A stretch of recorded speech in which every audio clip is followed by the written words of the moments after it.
There's nothing that brings people together and that kind of sparks people's joy and passion than food does. Everyone has food memories, and it can connect you to people, and also it's a great learning tool for learning about culture and learning about different people.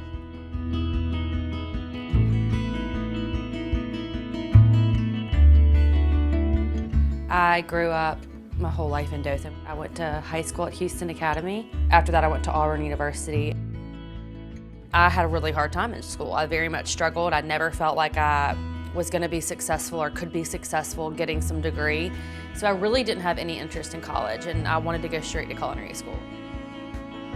For me, I was always very interested in cooking. It was something that really always intrigued me, and I think that I was always just really interested in taking things apart when it came to food and figuring out how to cook it and how to combine flavors. And I started baking cakes and selling them, and then it became this obsession.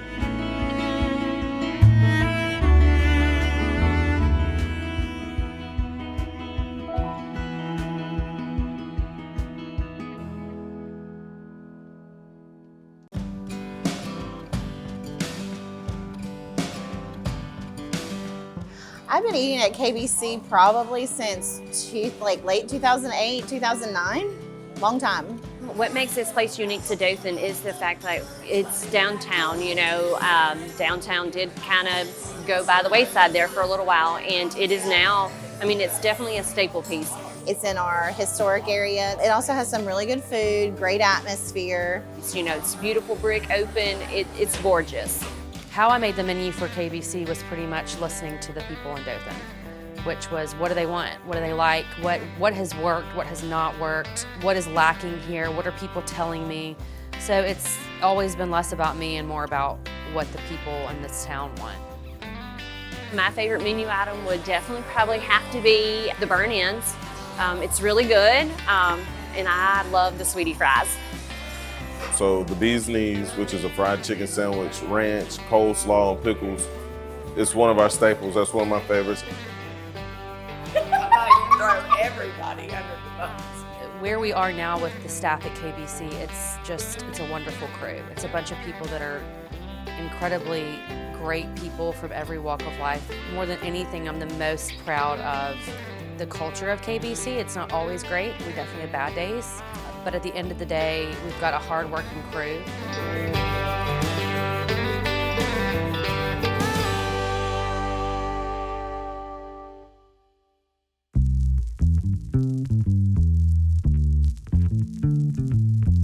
I really wasn't inspired to compete for Top Chef. I was kind of like, wait, I'm not ready for this. Because the thing is I've been out of the restaurant world for a while. I definitely was in business entrepreneur mode. And not only that, but I'd only been cooking primarily casual Southern food. I was pretty scared out of my mind. You also have no idea who you're going up against. You have literally no clue. It was really neat to have somebody that is local. You always want to root for somebody that you may have some sort of connection to. So just because she was from here just made it interesting and nice for our community.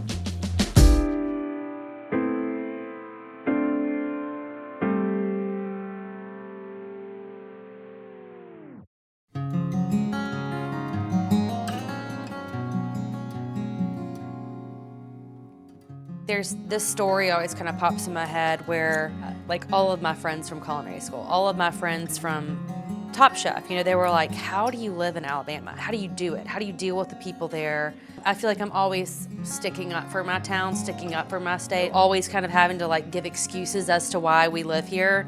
And then the night of the finale of Top Chef, I had so many of my friends text me and be like, this is incredible. My town would never do this. My town would never shut down to watch a viewing party. My town would never have a whole party to watch me win something. There wouldn't be thousands of people showing up because they were so proud of me. And I think that's what makes this town unique. Where else can you really think of where an entire town is going to invest in you being successful? This is little bitty Dothan, Alabama. No one really hears anything that goes on in Dothan. So for her to bring a title like that to Dothan, it was pretty amazing to see that. Anytime you can put your town on the map and you can give a positive light and like a good vibes to your town is gonna be good for everyone. I do think that like one way that you can make a huge difference in your community and in your state, anywhere, is just like set the example. And also like you can, even if you create it in a small bubble, the bubble becomes multiple bubbles, and then it becomes just, it can expand. And I think that we've seen that happen just with my little restaurant. This is a tiny restaurant in a tiny town, and then I won Top Chef, and then the whole world knew about this town and this tiny restaurant, and you've got people from all over coming to eat here now.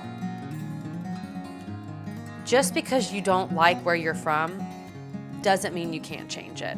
And just because there are things that you had a problem with, maybe that's even more of a reason why you go back and change them.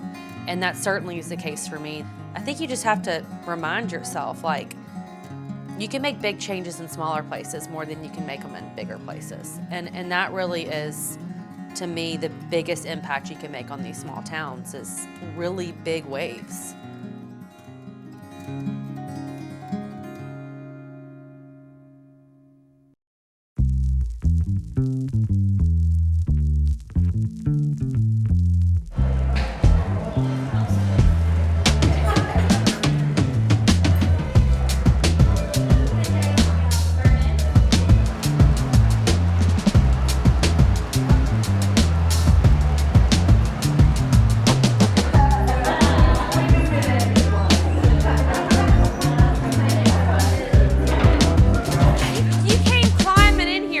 Set a precedent.